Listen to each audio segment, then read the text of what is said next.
FC avec notre invitée Vanessa Gladon, ancienne athlète de haut niveau. Vanessa, vous avez beaucoup couru sur les pistes? Oui, j'ai surtout beaucoup sauté. J'ai fini ma carrière en triple saut et le saut en longueur, donc j'étais adepte des bacs à sable. Est-ce que vous avez couru en Afrique? Non, j'ai été invitée au meeting du Sénégal, mais malheureusement, je n'ai pas eu la chance d'y aller. Ouais.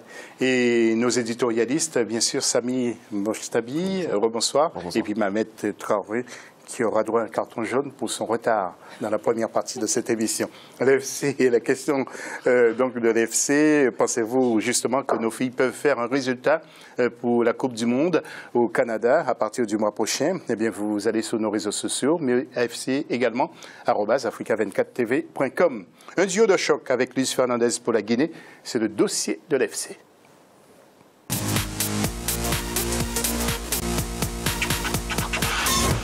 Mais tout d'abord, un petit focus sur le Gabon qui va organiser cette 31e édition de la Coupe d'Afrique des Nations en 2017.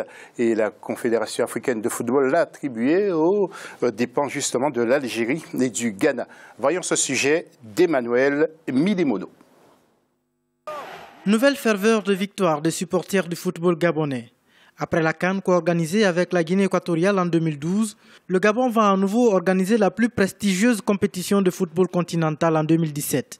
Le pays a été choisi par la Confédération africaine de football pour abriter la rencontre face à d'autres poids lourds, le Ghana et l'Algérie.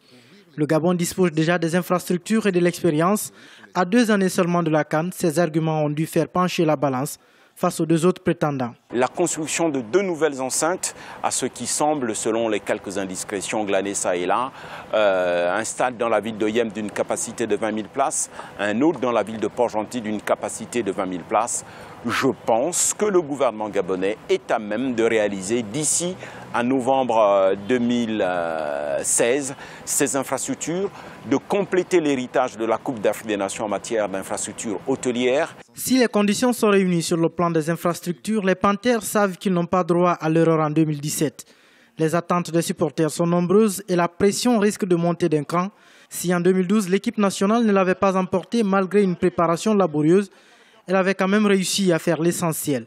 Pour 2017, les supporters gabonais espèrent beaucoup mieux de leur 11 national. Ce sera l'occasion ultime donnée aux Gabonais pour prouver au monde africain que oui, c'est une nation de football et que cette coupe-là devra rester chez nous. En principe, c'est la Libye qui devrait organiser le tournoi, mais le pays traverse une crise politique difficile. Dans ces conditions, impossible d'organiser une compétition internationale d'une telle envergure.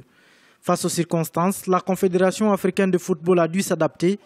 Le Gabon accueille pour la 2e fois la CAN, mais ne l'a jamais emportée. Cette fois sera-t-elle la bonne? Seuls les Panthères devront le prouver. Voilà, on a vu les Gabonais en train de danser justement. Alors, Vanessa, on est un peu impressionné aussi par le développement de ces pays, surtout ces pays organisateurs de telles compétitions. On a entendu justement, bien que le représentant du gouvernement nous disait que le Gabon va peut-être construire 2 autres stades. C'est quand même pas mal. C'est quand même pas mal, hein. Tant mieux. On voit que les choses évoluent autour du sport. Et comme le sport est vecteur de très bonnes choses socialement parlant, alors moi, je suis forcément pour. Oui. Sami, est-ce que vous nourrissez encore des doutes sur la réussite du Gabon à organiser justement cette Coupe d'Afrique des Nations en 2017? Non, aucun doute. Le Gabon a très bien réussi son premier test en 2012. Ça s'était très bien passé. La Guinée équatoriale a montré le chemin.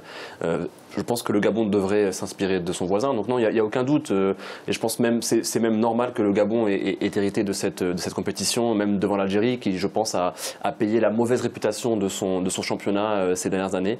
Donc non, aucun doute sur le Gabon. Et si en plus ça permet de construire de meilleures infrastructures et de nouveaux stades, c'est tant mieux pour le pays. Et j'ai vu un sourire de Mohamed, ça signifie qu'il n'est pas d'accord avec vous. Mohamed, vrai ou faux? Non, je suis d'accord pour les capacités du Gabon, parce que moi je pense que c'est un pays qui a une bonne volonté politique pour développer les infrastructures autour du football. Et qui a les moyens aussi. Hein. Et ils savent que du point de vue développement, ça permet à beaucoup de secteurs de pouvoir avoir des investissements et permettre à ce pays d'être doté de ça. Les moyens, oui, on parle de pétrole, cours du pétrole, mais bon, c'est un pays, le Gabon, c'est un pays, ça fait des années, ils ont diversifié leur économie. l'économie. Donc voilà, ils peuvent avoir des entrées d'argent dans d'autres domaines différemment du pétrole. Donc il faut oublier cette théorie comme quoi tout dépend du pétrole au Gabon. D'accord, merci. Nous allons voir le tableau justement de la Guinée qui va évoluer en groupe L, précisément. La Guinée qui aura donc des adversaires très faciles, le Zimbabwe, le Malawi et le Swaziland, précisément. Alors, donc comme je vous le disais, sur ce pays, avec maintenant l'un des adjoints de Luis Fernandez, Kaba Diarra, qui est passé nous voir. Il sera coordinateur sportif au sein de la sélection avec Amara Simba. Et nous y comment justement sa décision a été prise et les critiques qui ont accompagné le recrutement de Luis Fernandez. Kaba Diarra. Je pense qu'on peut parler de devoir parce que depuis que j'avais arrêté ma carrière, j'avais parlé avec les dirigeants. On avait peut-être évoqué un petit peu le cas, une fois fini, d'essayer de rentrer dans l'encadrement. Et nous, entre joueurs, anciens joueurs, on avait le souhait à chaque fois d'essayer de faire un truc pour le pays. Donc, il y en a qui veulent faire des centres de formation, il y en a qui veulent s'orienter dans le management. Donc moi, on m'avait demandé de passer le diplôme. Donc je l'ai passé. J'ai fait 2 ans d'études avec le syndicat des joueurs. Donc je l'ai passé à l'INSEP avec la fac de Lyon aussi. Donc j'ai fait ma formation, donc je l'ai eu avec succès. Et puis donc dès que j'ai eu l'occasion d'avoir Luis au téléphone, il m'a proposé de venir donner un coup de main et j'ai pas hésité. Mon point de vue, moi je pars du principe que même si on amène José Mourinho, il y aura des critiques.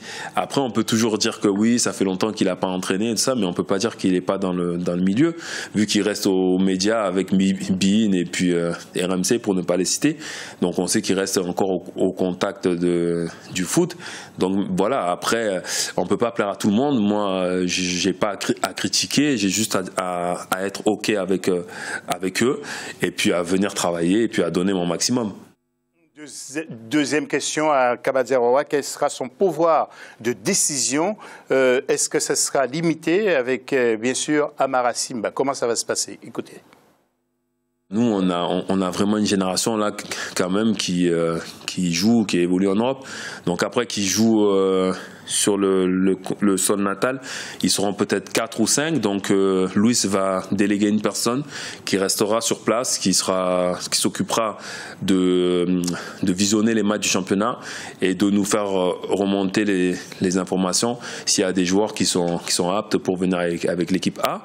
Et après, nous, on a la malchance de ne pas pouvoir jouer en Guinée. Donc en fait, les stages, les matchs, on les jouera plus au Maroc. Donc c'est pour ça qu'on n'aura pas trop lieu d'aller en Guinée à chaque fois, quoi. Oui. Alors, Kaba Diarra, qui s'est défini comme coordinateur sportif. Je vais m'adresser après à Vanessa.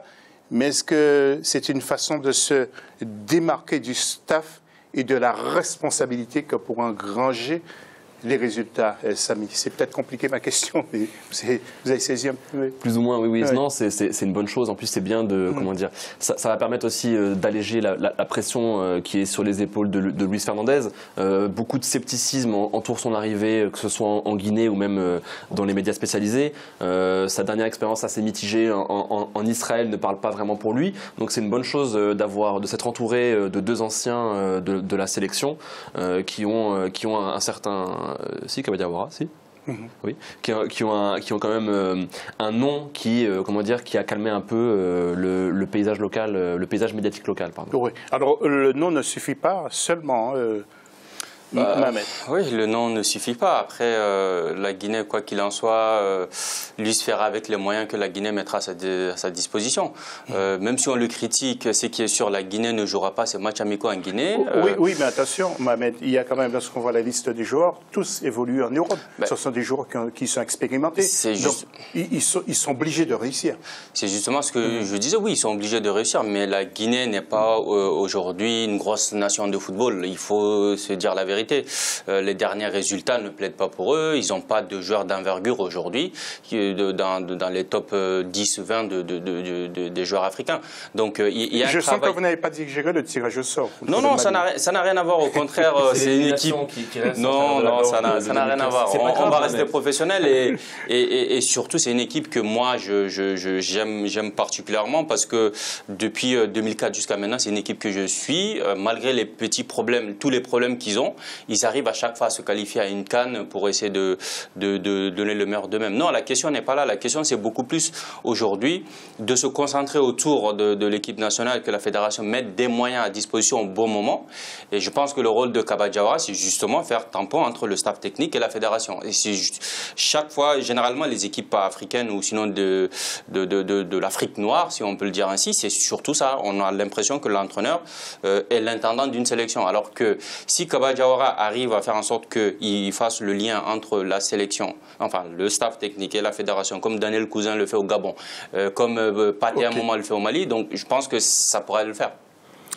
Vanessa, est-ce que les autorités africaines devraient faire appel de plus en plus aux anciens joueurs justement du pays, comme la Guinée vient de le faire avec Luis Fernandez, en appelant 2 anciens joueurs guinéens? Oui, moi je pense que on vit toujours dans un climat culturel avec des codes. Et pour communiquer, on a besoin d'utiliser des codes culturels et donc faire appel aux anciens. Pour moi, ça me semble logique, même important. On a l'impression qu'il faut toujours s'identifier aux exemples et ça peut être des exemples. Merci Vanessa.